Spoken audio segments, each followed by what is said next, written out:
Le décryptage à présent, les chroniqueurs sont déjà en plateau, des habitués aussi, de nouvelles têtes. Alessandre Vincent, bonjour à vous. Anaël, bonjour, bonjour aux amis internautes de ZAE, surtout à tout le monde. Heureux de vous revoir sur ce plateau dans la nouvelle Le année. plaisir Carles partagé. Kitomen, Bonjour bonjour à vous Anel également. Dohou, bonjour à tous les fidèles de Zare TV.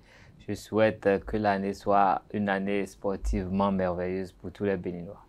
Merci beaucoup. Alors, la nouvelle tête dont je parlais, c'est bien sûr Chabel Koufi. Bonjour à toi également. Bonjour Anaël et bonjour à tous nos amis internautes qui nous suivent. Je pense que c'est la première fois que je suis sur le plateau et je suis très heureux. Merci pour l'invitation et heureuse année à tous. Heureuse année à tous nos amis Merci. internautes, on l'a dit tout à l'heure. Et bien sûr, la saison sportive commence avec, pour nous, cette belle consécration pour le Bénin, notamment à la Coupe Davis.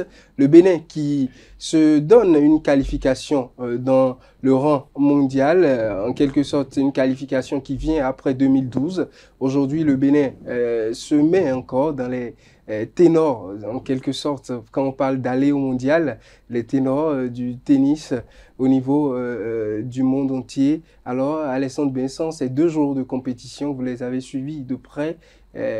Déjà, que retenir de la prestation de nos guépards tennisman? Bon, je pense que retenir, c'est que le Bénin est de retour dans le groupe 2 mondial et de la Coupe Davis qui va se tenir en août prochain. Et en 2 jours, nous avons les guépards dirigés par, comment on appelle, conduits par le capitaine Bruno Danwan. Ils ont su faire preuve de combativité devant un public fortement mobilisé également derrière eux. Et au bout de 2 jours de compétition, ils ont su quand même tirer l'essentiel en battant la Lettonie par trois victoires contre 2 parce que c'était le groupe de la compétition, c'était sur 5 matchs, dont notamment 4 en simple et une seule rencontre en double. Donc le Bénin s'est adjugé la victoire en deux victoires au niveau du simple et également en double. Et également de Carles Kitomen, vous l'avez suivi également, même si c'est un peu de loin. Le Bénin qui revient dans le groupe 2 mondial. Déjà, qu'est-ce que cela vous fait, vous qui aimez le tennis? Non, mais il faut retenir que la Coupe Davis, c'est quand même cette compétition qui permet à toutes les nations de se faire valoir au niveau du tennis mondial. Ils n'est pas obligé d'être dans le top 10 pour aller à l'Open de Paris, de New York, de Tokyo. Mais déjà, avec la Coupe Davis, c'est ouvert à tout le monde et toutes les nations peuvent faire valoir leur chance. Et le Bénin a quand même essayé, a pu valider un ticket pour faire un pas dans cette compétition. Ça veut dire que notre classement, ça va forcément s'améliorer. Maintenant, il reste à confirmer pour le reste pour que nous soyons appelés à beaucoup plus de compétition parce que la Coupe Davis permet au pays de se mettre en forme pour être plus appelé. Donc là, je crois que c'est très important de passer ce cap au niveau de cette compétition et d'attendre que nos athlètes soient encore plus performants pour qu'on entende leur nom dans des compétitions qui ont lieu régulièrement au niveau mondial. Alors, Chabel, la même question.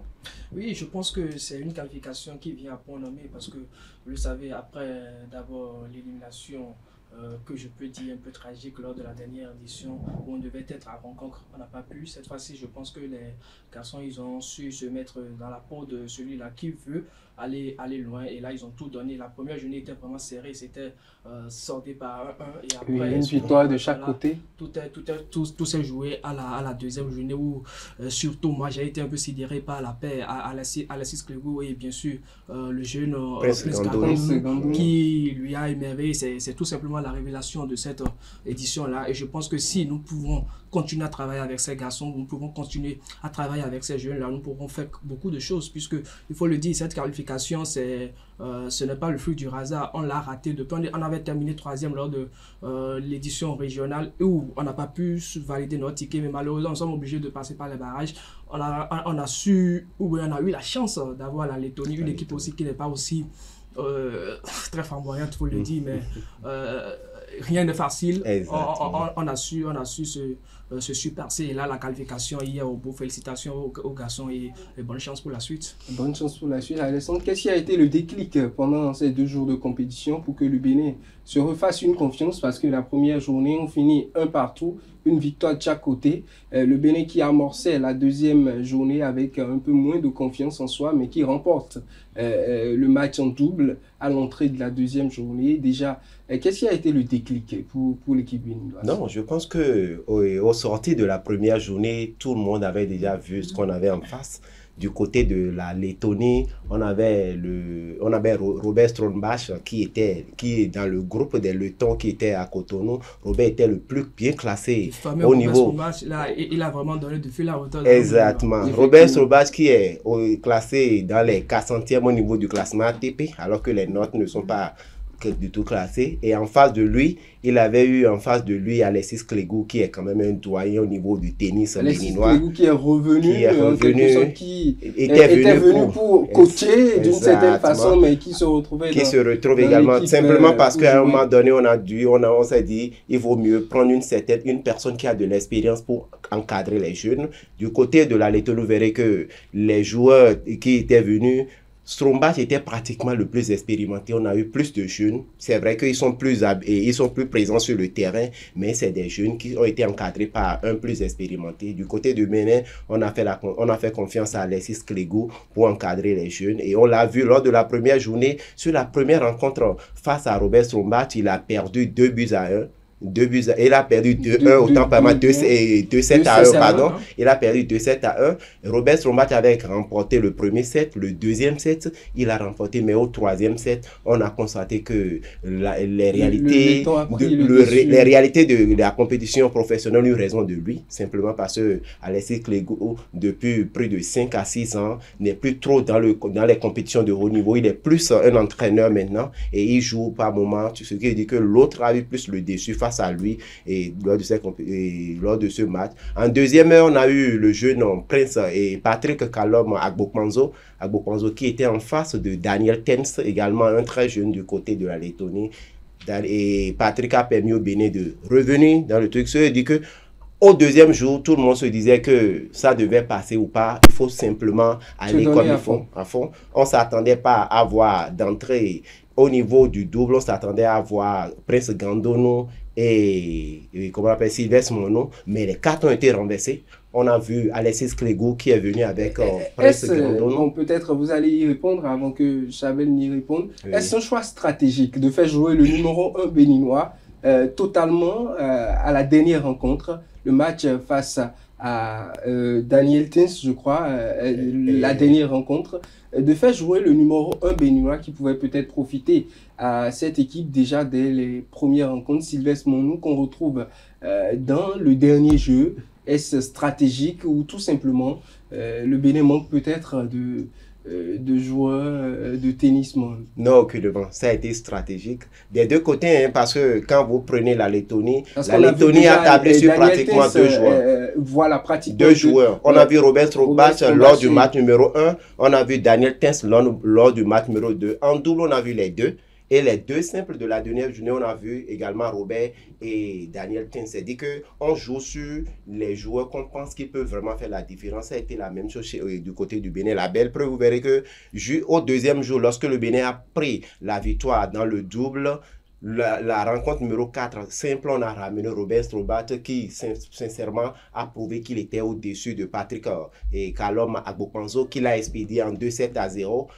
Il fallait simplement qu'au dernier jeu, le Bénin puisse vraiment faire ce qu'il faut. Puisque le dernier jeu avait l'air, et qu'on appelle, c'était une rencontre finale, mais c'est comme une rencontre de tie-break, comme on le dit au niveau du tennis. Il faut faire la différence. Et là, on a vu Sylvestre Mono, très décisif. C'est vrai qu'à un moment donné, il se laissait emporter parce que le public était là, mais à des moments donnés, il arrive à se ressaisir et il a quand même permis au Bénin de prendre cette troisième victoire et synonyme de qualification pour le groupe mondial 2.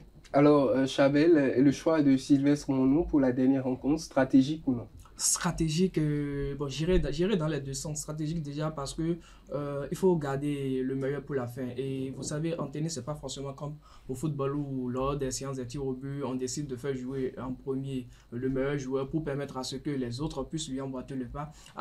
Dans un passé récent, c'est vrai que le meilleur joueur tirait à la fin, mais ce n'est plus forcément le cas. Ici, nous sommes dans un contexte où nous sommes en train de rechercher une qualification. Et là, on a jeté nos meilleures âmes. Je pense qu'on a jeté nos meilleures âmes dès la première journée. On a vu un peu ce que ça a donné. La deuxième journée, le système a changé. On est parti du fait que les Lettoniens nous attendaient quelque part. Ils nous attendaient avec certains joueurs. Et moi j'étais étonné quand tout a été bouleversé. Et c'est Sylvestre Monou qui revient à la fin et qui a d'ailleurs permis à ce que nous ayons cette qualification. Parce que quoi, sans que... il était plus frais. Il était plus frais.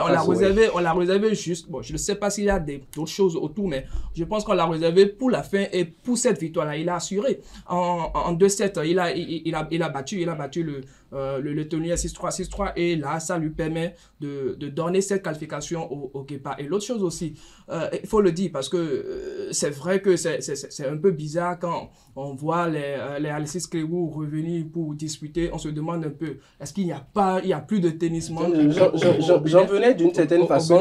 On a entendu qu'Alex Kitome va également y répondre. On a entendu le nom depuis quelques années. Je me souviens, on a entendu Sylvestre Monou. On entend ce nom déjà depuis plusieurs années. Alexis Clégou, pareil. Et on les voit souvent, c'est eux qui représentent le Bénin. Est-ce qu'il n'y a pas une relève qui se prépare pour que ces cadors, ces jeunes-là puissent changer et pour qu'on amène d'autres dans le système, pour qu'ils puissent performer autant que ces jeunes qui sont très expérimentés déjà, représentants du Bénin. On va plutôt poser la question aux dirigeants, parce que là, moi, je parle de la position des dirigeants, et je pense aujourd'hui que nous avons toujours dit, comme le dit dans les autres disciplines, aujourd'hui, nous sommes à un carrefour où il faut miser sur la relève, le vivier, et le Bénin a un péché mignon, c'est de ne pas former la relève, de ne pas prendre le problème par la racine. Et là, nous sommes en train d'assister à ça. Sylvestre Monou, aujourd'hui, ça date de Mathusalem. C'est vrai que les gars, ils sont toujours en forme, ils sont toujours compétitifs. Mais aujourd'hui, nous sommes à un carrefour où on devait attendre d'autres noms. Par exemple, Prince Gandono que nous avons eu, bon, on ne l'attendait pas forcément. Et moi, je pense que c'est, mis à part lui, il y a plus d'autres tennisman dans le microscope du tennis béninois pour qu'on puisse encore dire que il y a une relève qui se prépare. Et là, c'est un véritable problème sur lequel on doit forcément travailler. Et il faut le dire, il faut que les dirigeants le comprennent parce que si vous ne formez pas, si vous ne mettez pas du sérieux dans la formation, vous n'aurez jamais de bons résultats. Et je ne pense pas que ces gars qui ont réussi maintenant à se qualifier pour cette Coupe du Monde dans le groupe 2, je pense que est-ce qu'ils seront en mesure de pouvoir être à la hauteur lors de cette compétition? C'est la grosse interrogation et il a lieu de se poser parce que il faut pas se qualifier pour se qualifier, il faut se qualifier pour aller faire un résultat. Et si on n'a pas de bons joueurs, on ne peut pas aller faire de bons résultats. Désolé. Effectivement, Carles Kitome, mon opinion serait un peu différente dans la mesure où pour moi, voir Prince Gandonou, c'est déjà dit qu'il y a un certain relève parce que ce n'était pas lui le Gandonou qu'on connaissait dans le tennis béninois. C'était un certain Alphonse Gandonou qu'on connaissait dans le tennis béninois, qui a été capitaine de l'équipe du Bénin pendant plusieurs années. Aujourd'hui, il a entrepris des choses au niveau du tennis club de Akpakwa, Hôtel du Lac et puis Akpakwa de Domé là-bas. Et je crois que tout ça, c'est ça qui produit qui est le centre qui a vu pratiquement tous nos tennis aujourd'hui. C'est une installation qui n'est pas bien nantie, mais c'est de là qu'on voit sortir tout ce qui est potable parce que c'est pas bien situé, c'est pas très bien entretenu, mais c'est de là que nous voyons quand même tout le vivier se forme à ce niveau-là. Et je crois qu'il faudrait que les autres centres, les autres club de tennis qu'on a puisse travailler sérieusement au niveau du stade de l'amitié. Si on doit travailler pour sortir aussi. Au stade de l'amitié, je crois que les installations sont quand même bonnes pour qu'on puisse sortir de bons joueurs. Au niveau du Bénin Marina Hotel, c'était très bien aujourd'hui. Ça a changé de nom. J'espère qu'ils ont toujours. Ouais, je pense qu'au niveau du Sofitel, il y a un coup de tennis qui s'y prête. Parce que les coûts diminuent. On n'a pas assez d'installation. Moi, je pense que quand il n'y a pas d'installation, on ne peut pas avoir de bons joueurs. Donc, il faut l'installation et des gens qui sont disposés pour encadrer. Si nous avons des cours dans plusieurs hôtels, Novotel et tout, si on a des cours et que les gens le pratiquent, ça pourrait donner quelque chose. Mais si on n'entretient pas cette flamme, il n'y aura rien. Donc, moi, si j'entends comme un certain Prince Gandon, je dis c'est déjà une satisfaction pour moi parce que quand Alphonse... il faut attendre qu'on nous sorte un tennisman par tous les 3 ans ou bien tous les 5 ans. Non, aucunement. Non, si je le dis, c'est qu'il y a déjà quelque chose qui nous fait quand même espérer et maintenant, il faudrait intensifier. Et puis, vous savez, les gens considèrent le tennis comme un sport de riches. Les gens n'y vont pas. Donc, il faut démystifier la chose et amener les gens vers le tennis. Vous voyez un peu, on parle de la pouvoir de domaine, c'est dans un quartier populeux, et c'est de là qu'on sort les meilleurs. Parce que fortement mobilisé à c'est parce qu'on a pu montrer aux gens que... Pour avoir fréquenté la pouvoir de domaine, je pense que je connais un peu l'engouement dans ce quartier quand il s'agit du tennis. C'est parce que c'est à proximité. C'est parce que c'est à proximité. Il y a un cours juste à côté où vous y allez tous les week-ends. Il y a toujours de ces joueurs-là, de ces garçons-là qui veulent... Mais c'est pas aussi facile d'aller au stade de l'amitié pour jouer. C'est pas aussi facile que d'aller dans les hôtels. Aller déjà dans un hôtel, les gens ont un complexe pour le faire. Donc, il faut démystifier la chose pour espérer que notre tennis puisse mieux se porter. Effectivement, le Bénin également qui suit tout cela, le Bénin aujourd'hui qui se retrouve dans un groupe et forcément, on sait que le président Talon au niveau du tennis, le président Jean-Claude Talon va tout faire pour amener ces jeunes à les préparer et pour que ces jeunes puissent aborder ce mondial. La fois, vous avez des Guy Forger, des Yannick Noir, oui, tous ceux-là ont été au niveau du groupe 2. Je pense que le Bénin, quand même, c'est sa 3e qualification. On a eu 2012, on a eu 2012 du côté de la Tunisie, on a eu 2021 du côté de l'Égypte et nous sommes de retour cette fois-ci au pays face à la Lettonie. On a eu les joueurs lettons qui quand même aussi ne sont pas de petits joueurs, ne sont pas à négliger, les lettons ne sont pas à négliger. Mais moi, quand je reviens un peu sur la relève, je me dis, quand nous prenons ceux qui étaient là, à part Alexis Clegou qui est déjà un retraité qu'on a essayé quand même de ramener dans l'arène. Mais qui a tenu. Mais qui quand même a tenu. Il a montré qu'il a encore quand même quelque chose à vendre. On l'a vu face à Robert Strombatch et au passage, Robert Strombatch, lors de la conférence de presse en première et lors de la première journée, il a reconnu.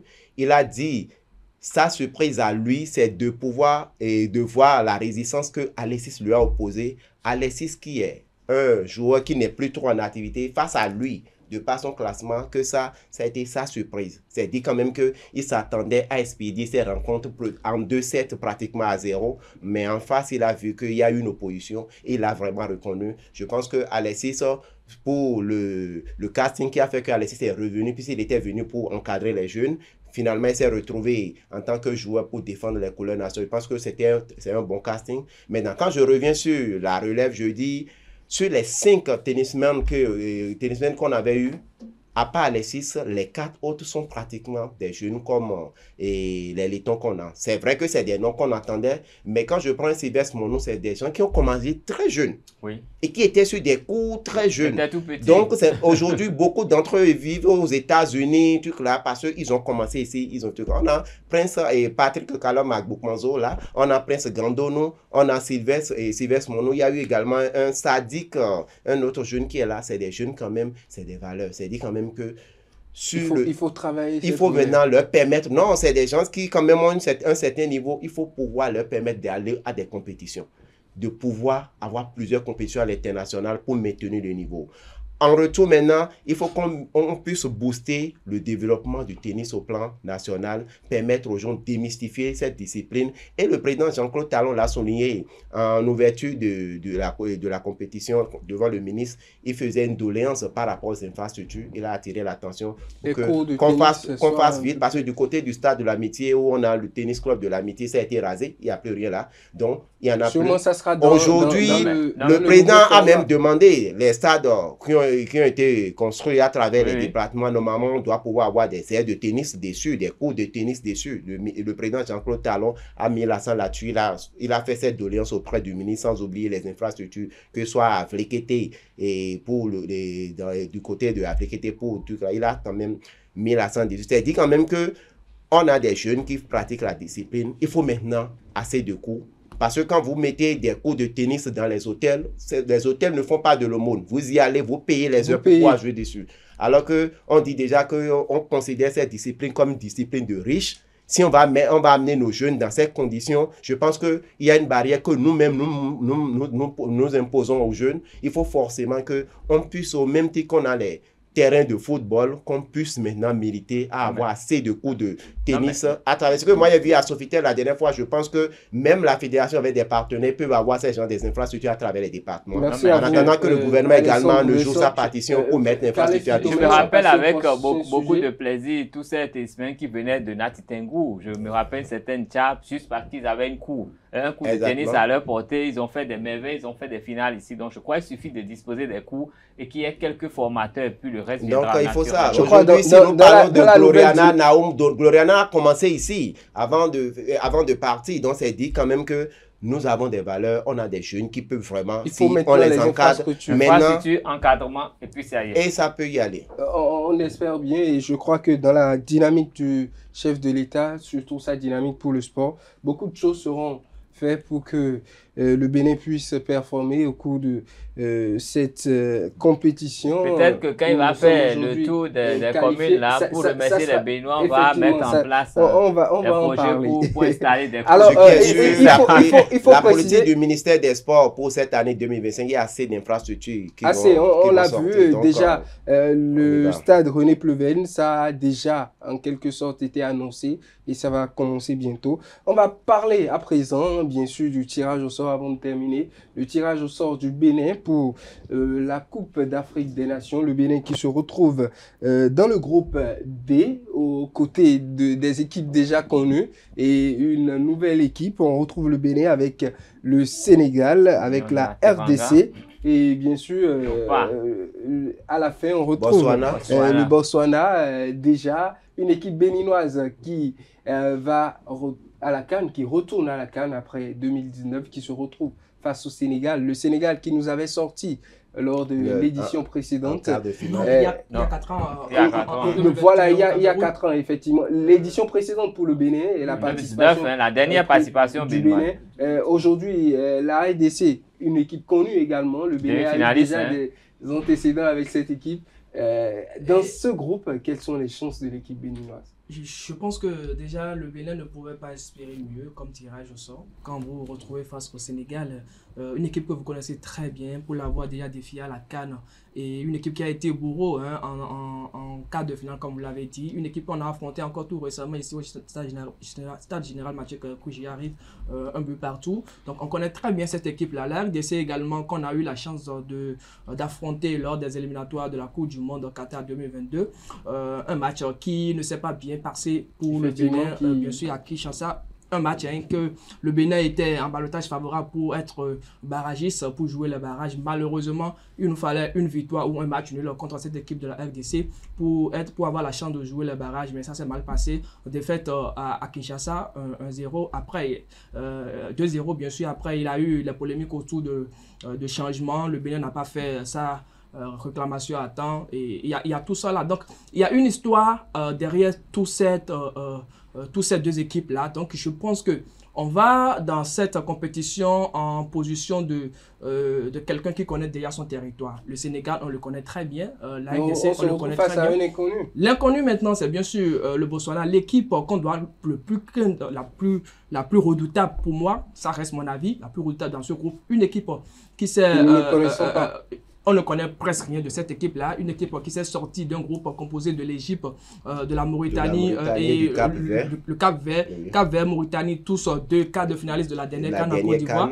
Vous voyez que cette équipe a vraiment fait fort. Et une équipe qui a réussi à faire un match avec l'Égypte de Mohamed Salah. Moi, par exemple, je le dis, je ne vois pas encore notre équipe du Bénin. Elle a fait un match nul avec l'Égypte. Ça va être difficile. Ça va être difficile. Et le problème, c'est quoi? Le Botswana, on n'a pas forcément les âmes pour... On ne connaît pas les forces et les faiblesses de cette équipe-là. Donc, il faut faire attention. Va visualiser forcément d'aucuns pensent que c'est le petit poussé du groupe et c'est cette équipe-là qui va nous donner la possibilité d'aller au tour suivant. Mais moi, je dis non. Nous avons notre chance contre le Sénégal et contre l'ARDC. L'ARDC, c'est vrai, l'ARDC a beaucoup d'individualités. L'ARDC a toujours été une équipe à craindre qui a déjà gagné... Qui manque de constance. Qui manque de constance et qui a déjà gagné cette CAN au moins 3 fois, c'est 19 participations. Au moins 2 fois, voilà. Et le Sénégal qui l'a gagné récemment au Cameroun en 2021, je pense bien. Et aujourd'hui, nous venons comme une équipe qui vient à sa 5e qualification. On n'a rien à perdre. On doit juste jouer sans va-tout et être très sérieux. Parce que si nous pensons que c'est déjà gagné d'abord, je pense que nous l'aurons. Hein. On va encore revenir à la maison. Les chances de l'équipe béninoise dans ce groupe. Je dis que l'équipe béninoise va à la CAN d'abord pour battre le Botswana. Il faudrait qu'on se mette en place, en tête qu'on doit battre le Botswana. Parce que c'est l'inconnu. Et si nous allons là-bas pour faire un match nul ou pour négocier un match contre le Botswana, on aura tout perdu. On doit d'abord se dire, il faut battre celui qu'on ne connaît pas. Et les gens avec qui on connaît, on fait exactement ce qu'il faut faire. Parce que le Sénégal, on peut les battre. Mais on a déjà eu l'histoire avec le Sénégal. Mais celui avec qui on n'a pas d'histoire, il faut chercher à ne pas faire de calcul. Il faut créer l'histoire et que l'histoire commence bien avec cette histoire. Mais il ne faut pas tourner dans les cercles de confiance. Non, aucunement. C'est pas les cercles de confiance. Parce que quand vous y allez pensant que vous y allez pour battre cette équipe. Non, c'est pas pour dire que c'est facile. Mais il faut dire, on va à un match de football. Si on n'a pas l'intention de gagner, on perd. Donc il faut dire, on doit battre le Botswana pour espérer sortir avec quelque chose de bien de cette confrontation. Et maintenant, essayer de faire ce qu'on peut face au Sénégal et à la RDC. Sinon, ce serait compliqué pour les chances du Bénin dans ce groupe D. Je pense que le Bénin a sa carte à jouer pleinement dans ce groupe D. Le Bénin en face quand même 3 adversaires qui quand même ont chacun d'eux un palmarès qui est à prendre au sérieux. Parce que quand vous prenez les Sénégalais, quand même, ils sont champions du côté du Cameroun, du truc là. On a également la formation de RDC qui était demi-finaliste de la dernière fois. Et quand on prend même cette formation de la RDC, on sent une certaine constance en termes de résultats parce qu'ils sont régulièrement à la CAN. Ouais. Dans leur zone, ils essaient forcément de sortir la tête. Et quand vous avez des équipes qui ont de tels résultats, il faut beaucoup faire attention parce que l'individualité, il y a une certaine constance, il y a une certaine... dans le jeu, on sent la cohésion. Avec également des individualités comme... Exactement. On a Yohan Wissa, Chancel Mbeba. Chancel Mbeba, vous voyez donc... Il y a beaucoup de... Comme Chabel l'a dit tout à l'heure, c'est l'équipe du Botswana qu'on doit... C'est face à ce pays-là qu'on doit beaucoup faire attention. Botswana, sa première participation, ça date de 2012. De 2012, c'est maintenant le Botswana revient. Et quand vous prenez le groupe dans lequel le Botswana a pu prendre la 2e place, a pu tirer en terminant 2e, on a quand même la Mauritanie, on a quand même le Cap-Vert, comme on l'a sonné tout à l'heure, qui sont des équipes quand même qui ont fait parler, c'est des pays qui ont fait parler d'eux lors de la dernière CAN du côté de la Côte d'Ivoire. Et devant ces pays, on a vu l'équipe du Botswana s'imposer. C'est dit quand même que nous devons beaucoup faire attention. Dans ce groupe D, nous avons certes notre carte à jouer, mais il va falloir vraiment préparer cette CAN parce que tous les matchs sont à prendre au sérieux. Nous devons jouer nos 3 matchs à fond, comme on l'a fait. Si nos joueurs de janvier où on a fait le tirage, en décembre où la CAN va démarrer, beaucoup de choses peuvent se passer. Beaucoup. Et tout, la préparation tout passe par le niveau de nos joueurs. Ce qui est sûr, si la CAN devait se jouer en 3 mois, le Bénin n'est pas prêt. Exactement. Donc, ce qui revient à dire que nous avons nos cartes à jouer maintenant,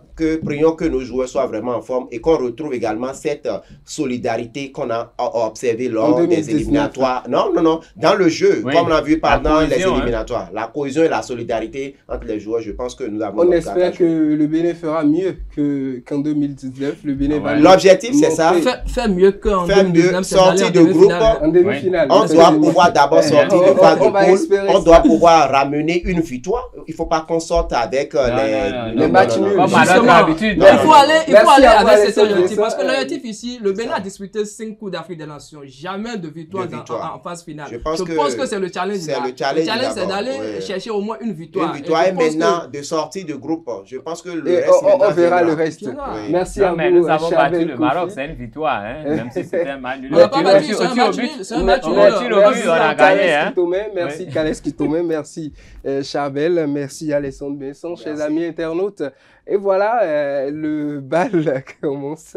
On se retrouve pour Sport Plus dans les décryptages. On aura à faire d'autres décryptages, plusieurs, avant bien sûr cette phase finale de la Coupe d'Afrique des Nations. On reviendra sur les joueurs, on reviendra sur les opportunités que le Bénin peut se saisir dans cette phase finale et bien sûr on aura à beaucoup parler sur les autres compétitions. On est de retour sur Sport Plus et bien sûr c'est la fin du décryptage de ce premier numéro de 2025. On se retrouve tout à l'heure pour le focus.